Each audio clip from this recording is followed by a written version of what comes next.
I'm ostracized and traumatized by everything I'm not alright. I'm lost inside, and anything I say you better listen up closely. Mostly, I'm the one and only. Bring it home slowly. Hand your boy the trophy. Patience is holy moly. I got him hating on me like Michael. Yo, konnichiwa. Di video kali ini Mimin mau ngelanjutin Light Novel volume 23 Tensei Shitara Slam Dataken.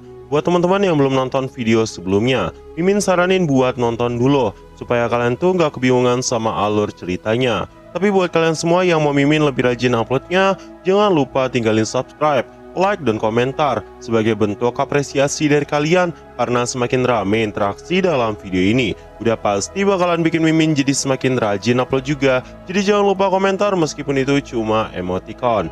Yaudah, nggak usah lama-lama, langsung aja yuk gas ke videonya. Di tengah pemikiran di mana Velda Nava saat itu merasa bimbang, apakah apa yang telah dilakukannya selama ini merupakan pilihan yang benar. Velda Nava saat itu merasa bingung, padahal dahulu kala ketika dirinya masih memimpin dunia, nggak ada satupun orang yang bisa mengimbanginya. Namun mengapa tiba-tiba beberapa kekuatannya menghilang dan menghilang total tepat setelah kelahiran Milim? Apakah itu karena kekuatan dari dunia sendiri? Berdasarkan sifat sistem hukum dunia, kasih dari dewa harusnya dicurahkan secara merata untuk seluruh umat makhluk hidup.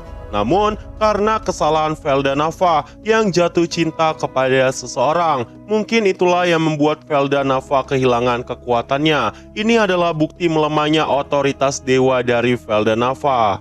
Karena alasan itu juga, sistem mulai menganggap bahwa keberadaan Lucia adalah sesuatu yang sangat berbahaya dan memberikan reaksi balik atas apa yang dilakukan oleh Velda Nava. Sampai pada akhirnya, Velda Nava dan Lucia pun tersingkirkan dari dunia yang telah diciptakannya. Tiba-tiba kita mendengar suara dari Infrared yang saat ini telah mengendalikan tubuh Lucia secara penuh. Dia menatap ke arah Velda Nava. Aku akan selalu mencintaimu dan kita akan bersama-sama selamanya, Velda Nava. Dari kejadian ini kita diperlihatkan Infrared yang mulai menggunakan kekuatan Void. Tapi anehnya kekuatan Void dari Infrared saat itu terpencar kemana-mana dalam pertempurannya melawan Gi. Sebenarnya Infrared telah mempelajari teknik Soul Devouring juga dan menjadikannya sebagai milik Infrared. Karena alasan itu, saat ini dirinya berniat untuk menelan Velda Nava. Infrared mengatakan, ini adalah rasa cintaku. Dan tepat saat itu, Velda Nava tertelan sepenuhnya di dalam tubuh Infrared. Meskipun Velda Nava mencoba melepaskan diri dari Infrared, itu tetap mustahil. Bahkan Velda Nava menyadari bahwa dirinya nggak bakal bisa lepas dan sudah tidak ada jalan keluar lagi. Sampai pada akhirnya Velda Nava bersatu kembali dengan Lucia. Di dalam tubuh Infrared, Velda sempat bercerita dengan Lucia. Tidak apa-apa Velda, kau tidak akan pernah sendirian. Velda saat itu meminta maaf kepada Lucia karena sudah menyeretnya dalam tragedi seperti ini. Tapi Lucia mengungkapkan, aku merasa senang bisa kembali walaupun hanya sebentar dan melihat Milim tumbuh dewasa. Aku tidak menyesalinya. Ucapnya kepada Velda Nava dengan sangat lembut yang menyenangkan hati Velda Nava. Bagi Velda Nava dan juga Lucia, Milim adalah bukti cinta mereka berdua dan bukti cinta mereka saat ini masih tetap hidup di dunia kardinal. Velda Nava saat itu juga merasa sangat sedih karena sebelumnya dia sudah membuat Milim merasa sangat sedih dengan berniat menghancurkan dunia. Itu adalah sesuatu yang saat ini mengganjal di benak Velda Nava, dan bagi Velda Nava ini adalah hukuman untuknya. Tapi tiba-tiba Lucia mengatakan, kau bukanlah satu-satunya yang harus disalahkan. Semua ini memang sudah tidak bisa dicegah, tapi belum waktunya untuk menyerah. Velda Nava yang saat itu udah pasrah sama masa depan dunia pun merasa bingung tentang apa yang dimaksudkan oleh Lucia ini. Dan Lucia mengatakan, dunia ini sejatinya memang kejam, tapi tidak seburuk itu kan Velda Nava. Lagi pula, kau memiliki hati yang sangat hangat. Tidak apa-apa jika semua terjadi seperti ini, karena ada harapan untuk kita berdua. Mendengar kata harapan dari Lucia, Velda Nava tiba-tiba mengingat perkataan Rimuru sebelumnya yang tiba-tiba menamai pedangnya dengan Elvis, yang berarti harapan juga. Entah mengapa Velda Nava tiba-tiba teringat atas sebuah momen yang selama ini telah dilupakannya, di mana di momen itu Velda Nava mengatakan, "Kita harus memberi nama apa untuk bayi ini?" Saat itu Lucia mengatakan, "Mungkin kita bisa memberikannya nama Milim." Atau saat itu tiba-tiba perkataan ini terputus, seolah Lucia mengucapkan nama lain tapi tidak ada yang bisa mengetahuinya saat ini. Dan kejadian ini terjadi tepat sebelum Milim lahir. Dengan kata lain, ada kemungkinan saat Milim masih berada di dalam kandungan. Min, mungkin nggak perkataan ini dikatakan Velda Nava dan Lucia sebelum Lucia mengandung Milim? Mimin rasa nggak mungkin, karena sebelumnya Velda Nava menanyakan, kita harus memberikan nama apa untuk bayi ini. Tentu saja ini saat Milim lagi berada di dalam kandungan Lucia. Dan nama yang hilang itu adalah nama yang diucapkan oleh Velda Nava, yang berarti ini ada kaitannya sama pembahasan di video sebelumnya, di mana Velda Nava memiliki harapan bahwa Milim bisa melampaui dirinya. Karena saat ini perkataan itu disinggung lagi, "Aku mengerti," ucap Velda Nava. Melampaui orang tuanya telah tercapai. Dengan kata lain, ini adalah harapan dari Velda Nava sendiri. Dan Velda Nava saat itu merasa sangat bahagia karena merasa bahwa dirinya tidak akan pernah kesepian lagi. Di sisi lain, Rimuru saat itu menyaksikan kejadian di mana Velda Nava tertelan oleh Infrared. Dia yang melihat kejadian itu langsung menyadari perubahan di tubuh Infrared. "Rimuru, apa yang akan kau lakukan ke depannya?" Rimuru saat itu juga merasa bingung tentang apa yang harus dilakukannya. Dino, Pico, dan Garcia saat itu juga ikut nimbrung dan mengatakan mustahil bagi mereka semua untuk bisa menghentikan Infrared saat ini.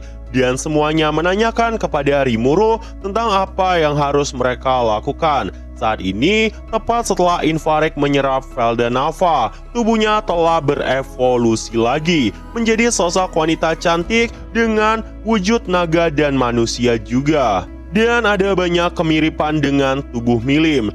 Tapi parahnya lagi, Infrared berada dalam kondisi terkuatnya saat ini. Dan tentu saja kekuatannya sudah melampaui Velda Nava sebelumnya. Jadi melawannya dengan cara seperti ini mungkin bisa menyebabkan kiamat dunia. Bahkan saat ini, Infrared juga memegang pedang kelas Genesis di kedua tangannya. Memang masih diragukan apakah Infrared memang menguasai teknik berpedang ganda, tapi dengan Lucia yang ditelannya, ada kemungkinan Infrared memang telah menguasainya juga. Dino yang sejujurnya nggak bisa berbuat apa-apa itu pun hanya diam.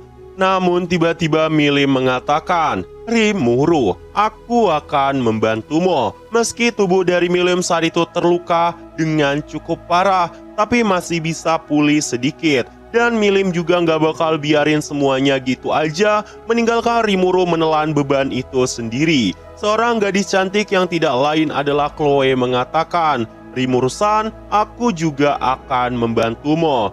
Dan saat ini, sejujurnya Rimuru juga nggak mengerti apakah dengan bantuan Milim dan Chloe saat ini, dirinya bisa mengimbangi Infrared. Tapi karena nggak mau mengambil resiko, Rimuru saat itu mencoba menguatkan dirinya sambil mengatakan kepada Milim dan Chloe, "Aku menghargai kata-kata kalian, tapi serahkan saja hal ini padaku. Kalian cukup melihat caraku bertarung dan mencari tahu apakah Infrared memiliki kelemahan," ucapnya kepada mereka berdua. Walau Rimuru sebenarnya nggak mau, tapi Rimuru merasa bahwa ini lebih baik daripada membuat orang lain terluka. Lagi pula, saat ini Ciel sudah berada bersama dengan Rimuru. Jadi Rimuru memikirkan cara terbaik untuk bisa mengalahkan Infrared dalam mode sempurnanya. Ramirez yang melihat kejadian itu mengatakan, "Lakukan yang terbaik yang bisa kau lakukan, Rimuru," ucapnya kepada Rimuru. Rimuru menyadari perubahan di tubuh Ramirez yang membuat Ramirez saat ini menjadi lebih dewasa. Bahkan tingkah anak-anaknya yang biasanya sangat menyebalkan saat ini nggak terlihat sama sekali. Ramirez yang melihat Rimuru saat itu memandang ke arahnya pun mengatakan, "Apa yang kau coba pikirkan, Rimuru? Apakah kau sedang memikirkan hal jelek mengenaiku?" Rimuru saat itu langsung panik dan mengatakan bahwa tidak ada. Dan pada akhirnya semuanya pun setuju menyerahkan hal ini kepada Rimuru. Rimuru saat itu langsung maju ke hadapan Infarect. Saat itu juga, di tengah ketakutan Rimuru, Ciel mengatakan, "Tidak apa-apa, Master. Kau tidak akan pernah bisa dikalahkan oleh siapapun," ucapnya dengan penuh keyakinan. Rimuru saat itu mencoba menggunakan persepsinya untuk mendeteksi seberapa tinggi eksistensi poin dari Infarect saat ini. Dan ketika dilihat baik-baik, bahkan jumlahnya masih belum pasti, tapi Rimuru menyadari jumlah eksistensi poinnya mencapai triliun. Rimuru yang mendengar perkataan seperti itu tentu saja merasa panik.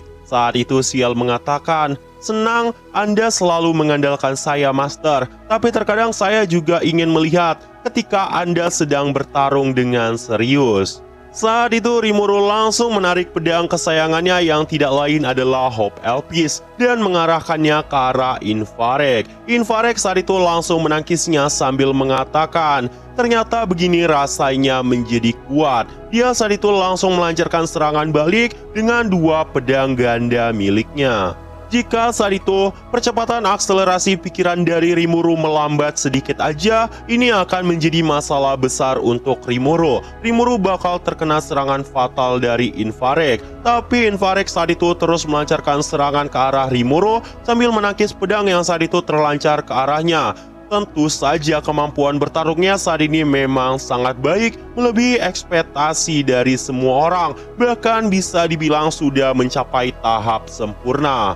Ketika Rimuru melihat sebuah celah, Infarect saat itu langsung menyesuaikan posisinya untuk menangkis pedang Rimuru, yang membuat 2 pedang saat itu saling bersilang satu sama lain, dan pedang Rimuru saat itu nggak berhasil mengenai Infarect. Infarect juga menebas tanah sekuat tenaga dan menghantam gerbang surgawi. Kekuatan serangan itu bahkan menghancurkan gerbang surgawi lagi. Ciel yang melihat kejadian itu mengatakan kepada Rimuru, "Master, kau selalu berevolusi setiap harinya, jadi wajar saja kau bisa mengimbanginya."